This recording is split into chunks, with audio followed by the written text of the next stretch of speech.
Navigating the ever-growing landscape of the MLS can sometimes feel like a daunting experience. Whether you're a diehard fan wanting to follow your team's journey or you're looking to build the perfect fantasy team, xvalue makes the MLS and MLS Next Pro more accessible than they've ever been, with in-depth team and player analysis, so you can find the league's hidden gems.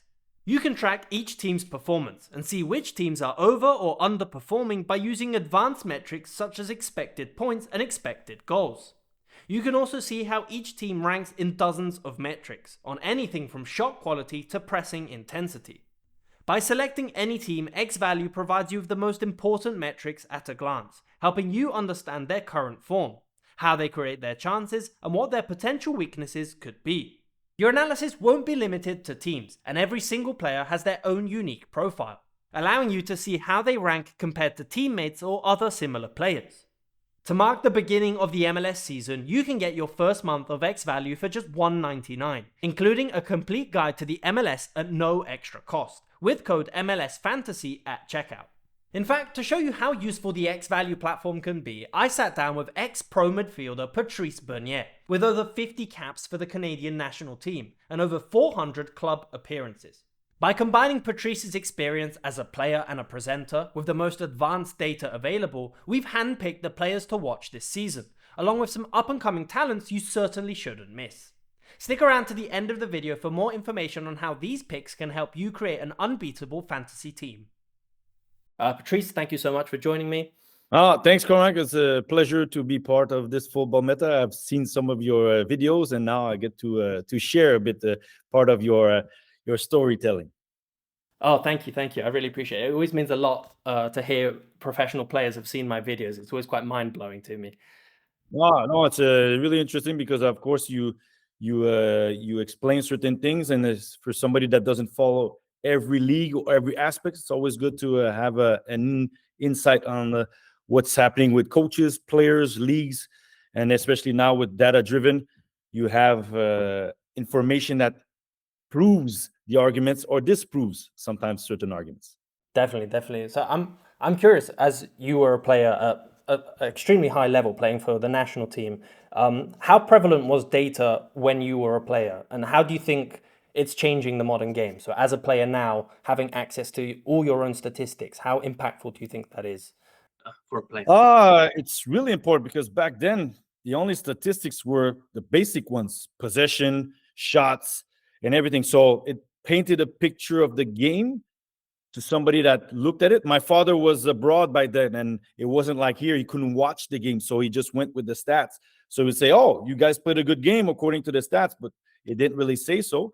But when I played at a club called FC Nordsjælland in Denmark, they didn't necessarily have data facts, but the coaches did put intel where we had individualized position coaches, and they started paying attention to other aspects like breaking line passes, which was something, or forward passes. While I was a player who played in midfield, and you don't always have the final pass. And sometimes when you with those stats, I remember back then they would tell me that 60 or 70% of my passes were forward. And so it showed to them that, okay, Patrice maybe plays in midfield, but when he has the ball, the team progresses, the team goes forward. He seldomly plays backwards. So that kind of changed the narrative of maybe how a certain coach saw me, or even what I brought to the team, even though you didn't score as many goals or you gave final assists. So at Nordsjælland, they were already a bit ahead of their time in terms of getting them by just jotting them and having people watching the game. And now, the data is collected by video, and all this analysis is automatically taken live as we aspect. But definitely that changed. And I know my narrative as a player, a lot of times I didn't have those stats.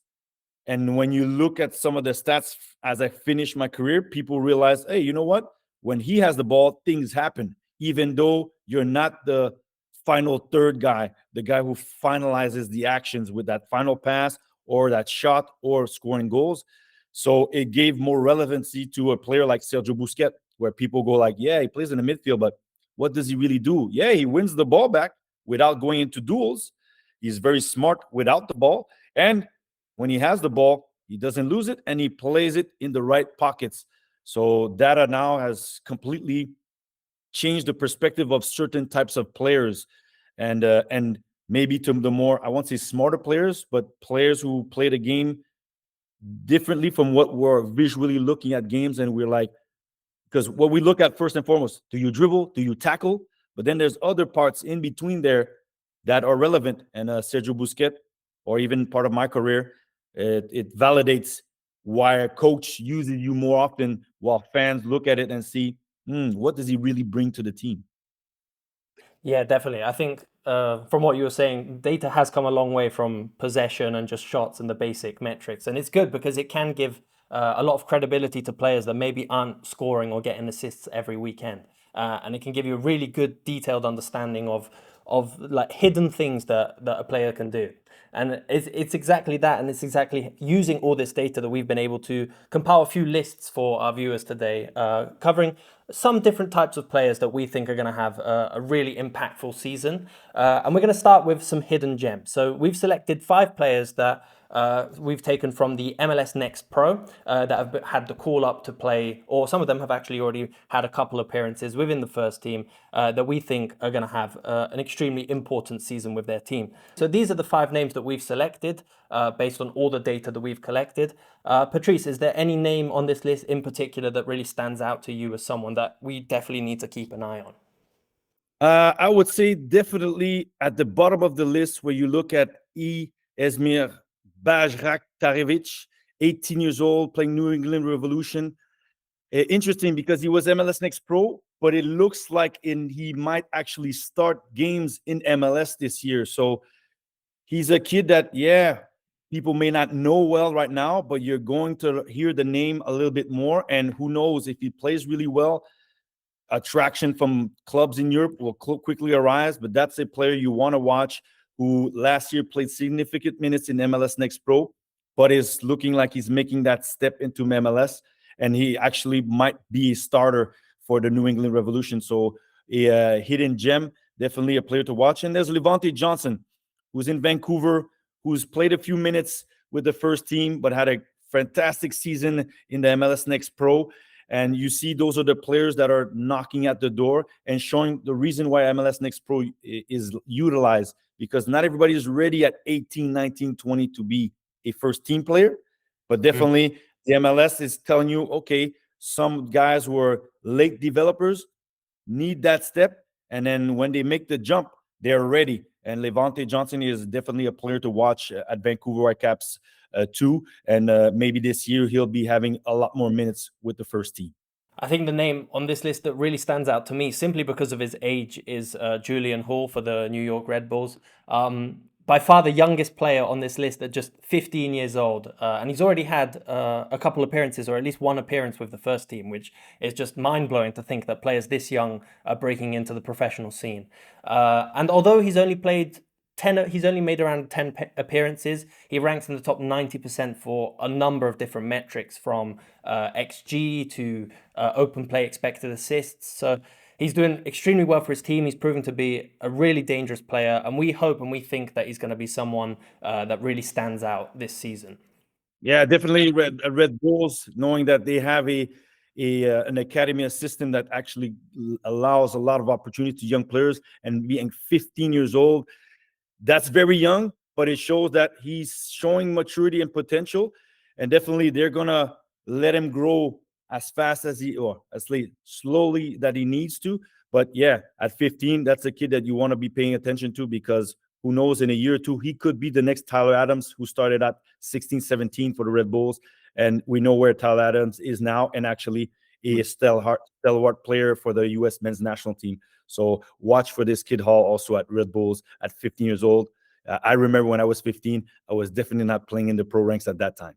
I think it's a good testament to what the MLS is building as well, because compared to other leagues that are trying to grow soccer as much as possible, I feel like the MLS is doing it the right way. They're investing in academies. They're making sure that they have the next generation of world-class talents is coming from the States, is coming from Canada, is coming from a region where you wouldn't usually expect young talents to be emerging, but more and more often, be it who was it, Giovanni Reina when he came to Dortmund, or Pulisic, there's more and more American players making it through the ranks and coming through. So it's quite exciting, and I think there's a lot of potential for the States to build a really successful team going forward. Yeah, it's an untapped market, if you could say, at a certain extent. We know Alphonso Davies left, Tyler Adams left, and that kind of opened eyes to say, hey, there's prominent talent in North America, Canada, and the USA. And now we're seeing a lot of these players playing in big clubs in Europe. So, and it showed to MLS, like, wait, we invested into this the last few decades, but they built even more in the infrastructure. They create the MLS Next Pro League. And now, as we mentioned these names, you're seeing these players younger and younger being more ready to be in the first team and knock at the door of a first team. And who knows, now attracting interest from Europe very early on. And yeah, strengthening the squads and the depth of a U.S. national team. And for Canada also, because we know that in the MLS, there's 3 Canadian teams. And it seems like the MLS is a prominent youth development league that allows these players to show what they're able to do, and there's a lot more to talk about. One player on this list who isn't from the States is Nick Firmino from Brazil. Do you have much insight on his previous season? Do you think he's going to be a good performer this year for Atlanta? Yeah, look, Atlanta is a type of club that has invested in young talents in their academy, but also not afraid to going and get players. We know Thiago Almada, we're probably going to be talking about him. But Nick Firmino is a player that, yes, it will be interesting to see how he jumps in to Atlanta. They invested in him. And now that's the beauty of MLS Next Pro is you don't necessarily have to go get all these guys that are worth 7, 8, 10 million, even if they're young players. You can go get some that are not quite ready yet, but you believe they can make that next step. And the MLS Next Pro allows them to come there, adapt not just to the league, but culturally. Because when you come from a different country, you're arriving, and Nick Firmino will be an interesting prospect to follow and see now with the first team. Is he able to, go where Atlanta believes he can be? Because it's a club that wants to go back to the winning ways. They had Miguel Almiron, Joseph Martinez, and I'm pretty sure Firmino is a player that they want to come in and to showcase that he's a good midfield player, and it's a position where they needed strength in the center of the park to have guys who can knock that ball around and make those offensive players shine. And you mentioned his name, Thiago Almada, and he's actually on our next list, which we've compiled, which is the MLS Wonderkids. So Wonderkids we consider to be young talents, typically under the age of 22, who possess the potential to establish themselves at the highest level of Major League Soccer, and even beyond, maybe in European leagues as well. Given their young age, there's still a lot of potential for them to make it into the highest ranks. And one of those names is exactly Thiago Almada, along with 4 other players that we think are going to have a really impactful season with their respective clubs. Again, any name on this list that really stands out to you as a top performer for this season? Yeah, for the first on the list, Thiago Almada, he was a candidate to MVP last year, and you know that he's only 22. Let's just mention that he is a World Cup winner. That's an extraordinary thing to say in MLS, that he played with the Argentine national team. I believe they just qualified with the under-23 team to go to the Olympics. There's been a lot of rumors already that he could be transferred. I think it will be interesting to see this summer if he makes that move. Last year, he was involved to 60 to 70% of all goals that Atlanta scored. So it shows that not only he can score goals, but he provides assists. So he's a player. He was one of the most expensive purchases, transfers inside to come to the league, and he's shown that he's worth every penny. And now potentially he could be moving this summer, and Atlanta is looking to be back into the top, especially in the Eastern Conference. Thiago Almada is one of the names that you're looking at as wonder kids and top performers in the MLS in 2024.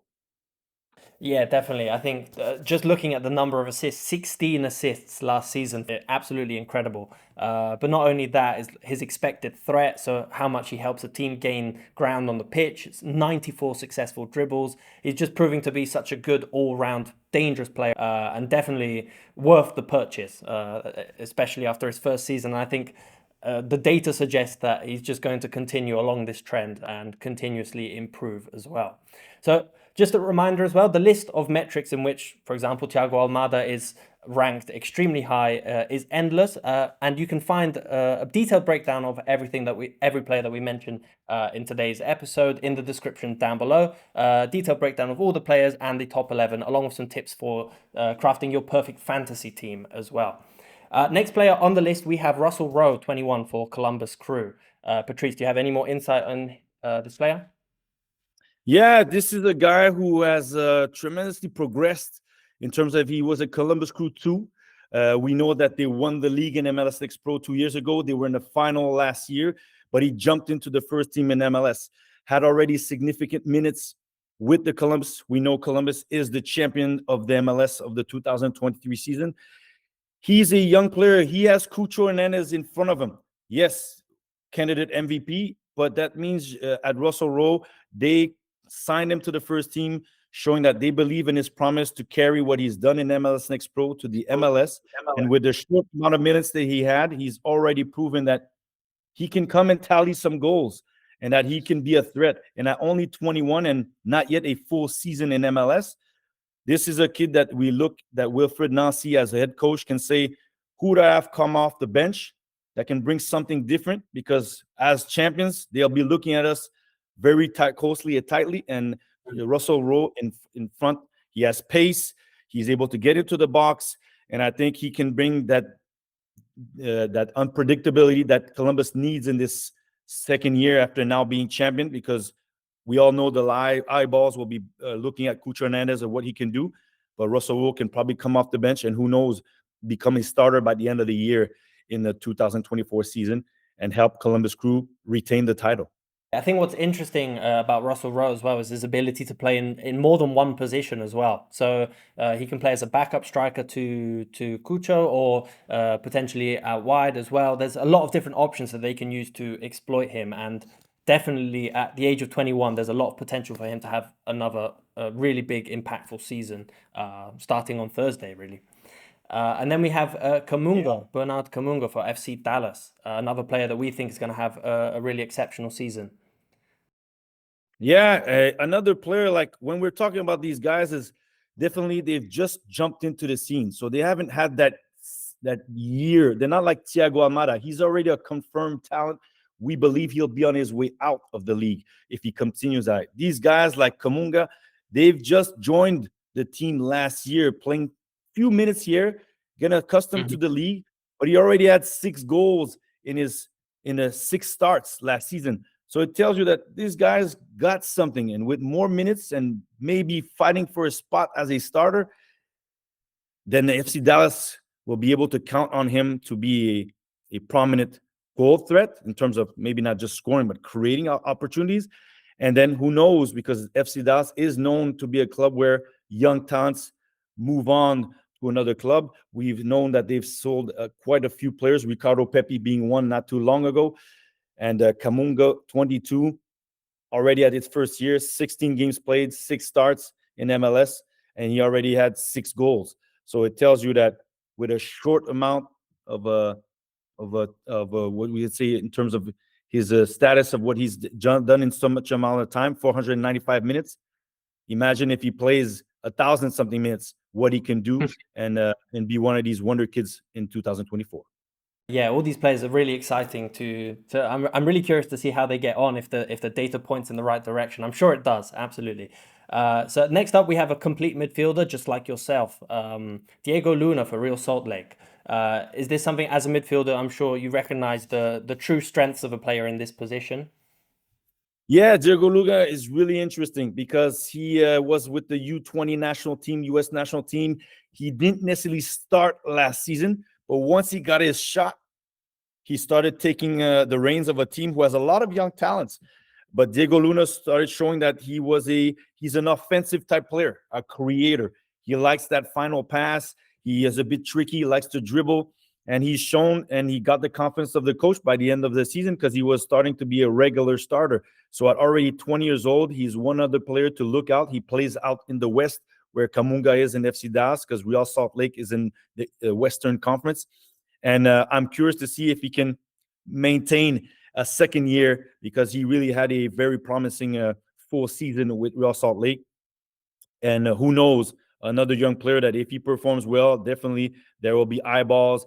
There will be clubs interested in him and seeing if he stays the whole season in Salt Lake, if they have another good season, and if Diego Luna keeps creating and scoring goals like he did last season with in 2023.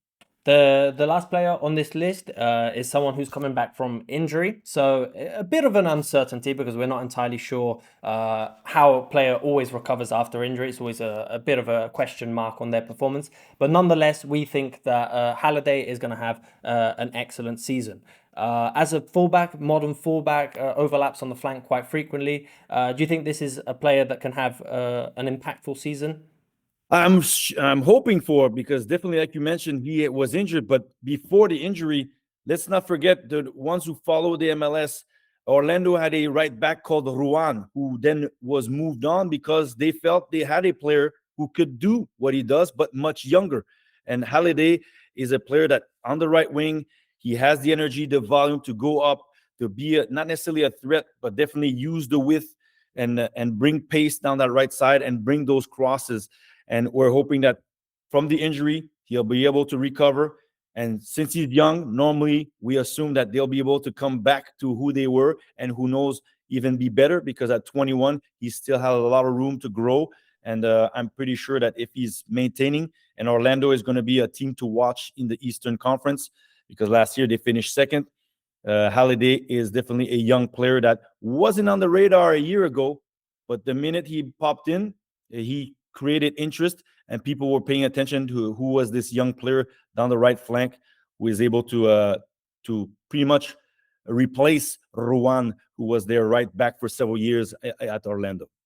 There's always a question mark when a player comes back from injury, but it's quite exciting as well, especially if it's a player that had an impactful season. Watching them come back and trying to gain back their fitness and having an impact again is always quite exciting, especially if it's a team that you follow closely. Talking of teams as well, is there a team in particular that you think is going to have a standout season?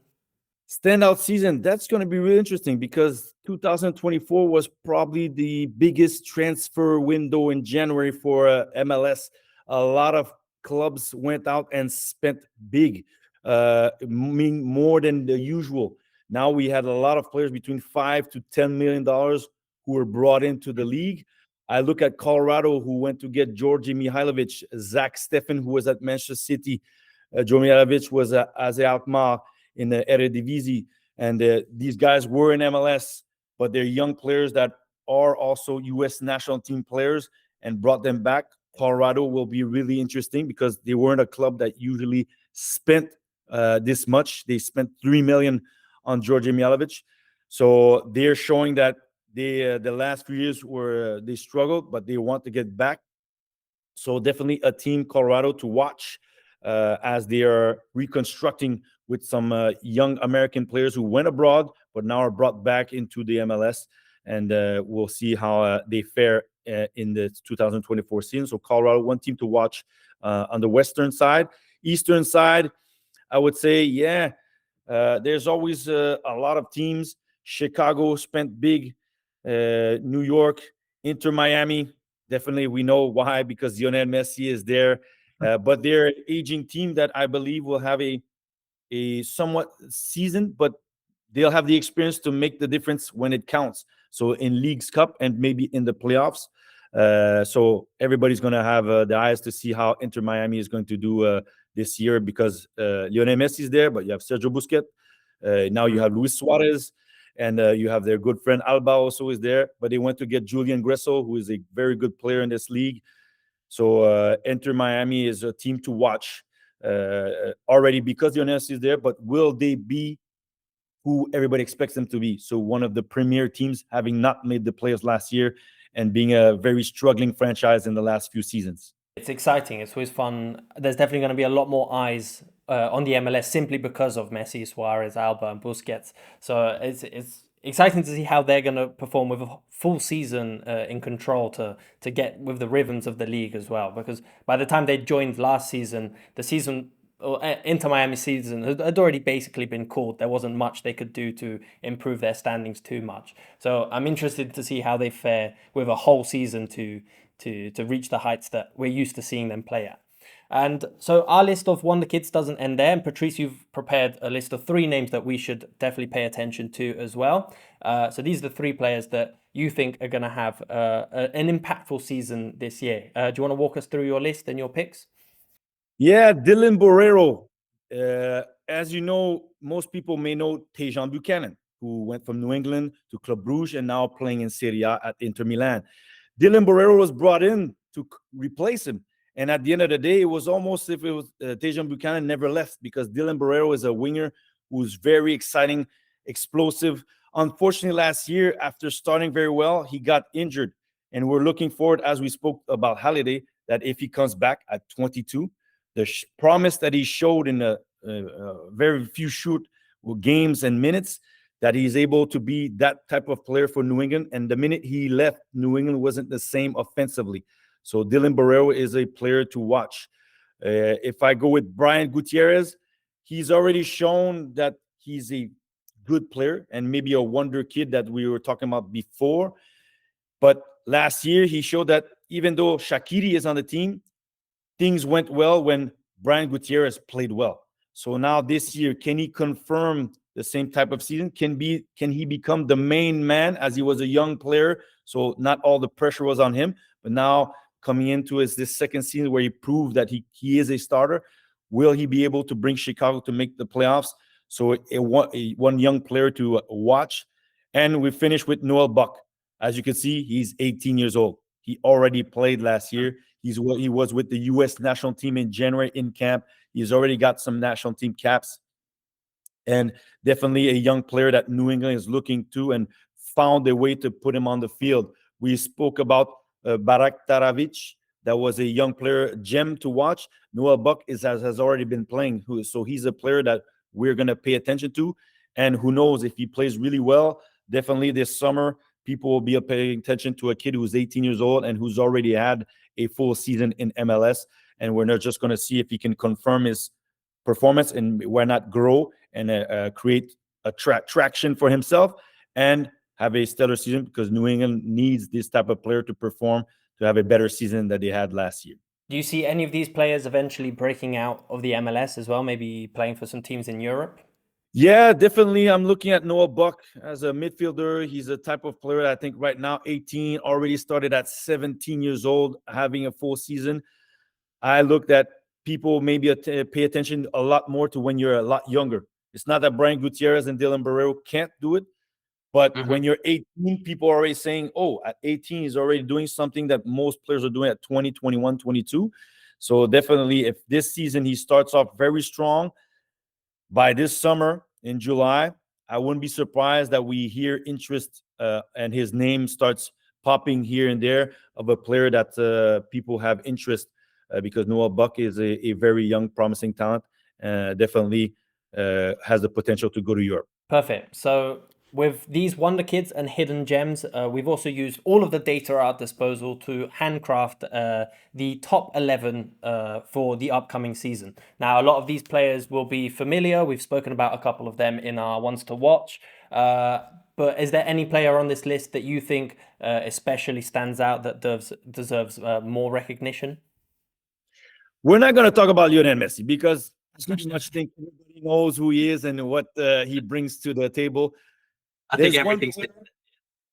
Yeah, everybody knows he's Ballon d'Or. We know Lionel Messi, so definitely he's on the list. We know what the metrics, what he brings on the field. But Cucho Hernandez, the factor that Columbus Crew bought him for around 7 to 8 million 2 years ago, and there was Lucas Zelarian who was the main player at the time. But when Lucas Zelarian left, nobody knew if Cucho Hernandez would become what they expected him. And last year, he strived. He rose to the occasion and become the main guy and was candidate to MVP. So the minute Lucas Zelarian left, it seemed like it liberated him to become the main guy in Columbus, and was one of the reasons why Columbus won the title, because he was a difference maker, able to score the vital and the clutch goals, but also bringing assists, because he's a normal number 9, but likes to drift out wide. And Wilfred Nancy, his coach, gave him that freedom so that he wasn't uh, locked into the middle and too easy to stop by oppositions. And you have Reynoso, Minnesota United. He's different, a bit kind of like the Messi, the type of player who walks around but have a majestic left foot, capable of free kicks, final pass, scoring. So those are players that I think that you don't really hear as much, because Thiago Almada, we already mentioned, young talent, and he's been on the radar. His profile, they went to buy him for 60 million. Dennis Bouanga, he was playing in Europe. He played really well, scored some goals, but he's an experienced player. We expect him to be there. While, like I said, Cucho Hernandez is still 23, 24. And Reynoso, Minnesota started shining when he came back, because he arrived later on this season in the team. So those are the players to watch. But there's so many players. Luciano Acosta had a stellar season for Cincinnati. They finished first in Supporters Shield. He's their main guy, number 10, talismanic. If he doesn't play well, Cincinnati doesn't create as much offense. So, and Barreal, who is his teammate, who is normally a left back, who was a left winger, who is now a wing back, and really had his best season, to the point that there was, if I'm correct, interest from Ajax. So it shows you that Kai Wagner has been a left wing back that's been known for the league in terms of assists. 2-3 years ago, he was second in the assist in the league. And you have Julian Gressel, as I mentioned, that's now with the Inter Miami, and will bring. He's a versatile player. He can play in the midfield, more known as a right wing back. Definitely a very good player and very good addition for Inter Miami this year. And Stefan Frei, everybody knows Stefan Frei in MLS. He's a good shot stopper, but he can make those saves when you need them. And Seattle hasn't, I can't say been the same, but they've been aging. But Stefan Frei still has been stellar as a goalie and making those clutch saves and allowing Seattle to be still a top-performing club in MLS, and hoping to strive to be back in the top of the Western Conference, and who knows, maybe an MLS Cup. Yeah, Stefan Frei is a big pick for us in the Fantasy League as well, so definitely stick around till the end of the video if you want to know more about that. It's interesting to see how impactful wingbacks are in the MLS, especially I follow a lot of the Premier League. Back five formations, wingbacks aren't really the key players this season or in the past few seasons. You've had some teams that use them a lot, but it's mostly just fullbacks. Do you think there's a reason why wingbacks are so dominant in the MLS? It's mostly, I would say, just generally football. The modern game, everything is so condensed in the middle. So where are the spaces? Down the flanks. As we mentioned, Alphonso Davies, why was he one of the better left wing backs in the world when he started off? Because the speed that he can bring, and those are the players that now bring those crosses. They come in from the second wave. Barreal has a great left foot. He can shoot, he can cross. And as you mentioned, now in the game, because in the middle it's so tight, is those guys that are free, coming at speed from the side, who have volume and able to be a goal threat. And so when you have a good right wing back or left wing back, definitely you're in the driving seat to creating more chances inside the boxes, because the rest of the players are condensed inside. They work well, Thiago Almada, Cucho Hernandez, Luciano Acosta, but they're going to be followed. So who comes in? Those left wing backs who are flying in, maybe a bit forgotten. And those guys, Reynoso and company, were able to make those final passes. Then the defense steps up. Don't see these guys coming. They come in, they bring the goals or that final pass. And so you would say that right now the players that most clubs want to buy are at that position, because you see that when you have one or two in your team, you have another dimension offensively apart from the number 10s or the number 9s or the wingers that you have in your team.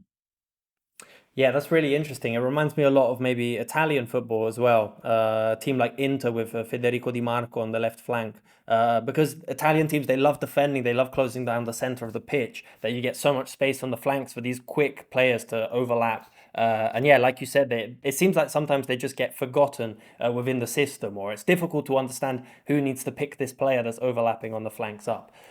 So yeah, really interesting to hear your insight on why wingbacks are important in the league. That's something that I might want to pick out as well, because obviously I love the tactical side of football so much that understanding the differences between leagues above the differences in data as well is something that's really interesting to me. Patrice, that concludes our list. That's everything that we covered. All the players, hidden gems, Wonderkids. Thank you so much. Is there anything else you want to say? No, look, this is 2024. It's going to be a really interesting season. As I said, most MLS teams spent more. Maybe it's the Lionel Messi effect, because now everybody feels that they need to do something to make their team even more competitive. And it's really difficult to say who would win the league, because everybody's making those moves. And like you said, there's a lot of young talents that now Europe is paying attention to the MLS to see who out there is the next Christian Pulisic or Alphonso Davies. Who can I go and get from that league? Who should I be paying attention to? And hopefully we helped a few people look out and know about certain names to pay attention in MLS in 2024. So I'm looking forward, because the season starts on the 24th. It's going to be really exciting. So hopefully we catch up on what's going forward inside this league during the next few months. So the beginning of the MLS also marks the beginning of the MLS fantasy season. And to make sure you're one step ahead of the competition, our data-driven approach has highlighted the must-have players, using xValue's expected fantasy points model. Our model is designed based on the official fantasy MLS scoring rules, applied to the players' performances from their previous season in their respective league. By integrating Soccerment's advanced metrics, we've developed a model that estimates a player's fantasy points per 90, helping you identify a player's potential fantasy impact per match. In our data-driven team, we've ensured you can get the best players while staying within the $100 million budget for 15 players. Let's start with the best picks for each position. The first is 37-year-old Seattle Sounders goalkeeper Stefan Frei, with an expected fantasy points of 4.35, one of the highest for goalkeepers in the MLS, and a great option for the price. In defense, left wing-back Alvaro Barreal at FC Cincinnati is an outstanding pick, constantly pushing up on the flank and providing excellent offensive qualities from defense. With an expected fantasy points of 8.51 and a price of $7 million, make sure to include the 23-year-old in your roster. In midfield, with an outstanding expected fantasy points of 9.7, Minnesota United's playmaker Emmanuel Reynoso will certainly help your team climb the leaderboards, and is one of the most dangerous offensive players in the league. Finally, as a striker, there's no better option than 8-time Ballon d'Or winner Lionel Messi. The $10 million price tag is certainly not cheap, but the ex-Barcelona and PSG star will definitely rack up a lot of points this season. While these are the best picks for each position, there are still some great players to pick to fill out the remaining 11 places. In goal, a great affordable option is Damian Lass for Austin FC, while in defense, Gressel, Wagner and Jordi Alba have high expected fantasy points potential, with Philip Quinton an affordable option from the bench. In midfield, Thiago Almada and Ryan Gold are an excellent balance of proven talents and potential big scorers, while Nick Firmino could be a surprising talent to include in your team, following his impressive showing in the MLS Next Pro. Finally, Whitecaps FC midfielder Ngando is a good option to have ready on the bench. In attack, Cucho Hernandez is the perfect player to start alongside Messi, providing a great balance of price and guaranteed points. On the bench, Levante Johnson could be a potential impactful player this season, and will be great to have ready. With this team, chances are you'll be in a perfect position to exploit up-and-coming talent and proven veterans of the game, ensuring your fantasy team is one of the most dangerous out there. Again, to help you get started with the new season, you can get a complete guide to the MLS and 1 month of xValue for just $1.99 using code MLSFantasy at checkout. The link is in the description down below. Thanks for watching.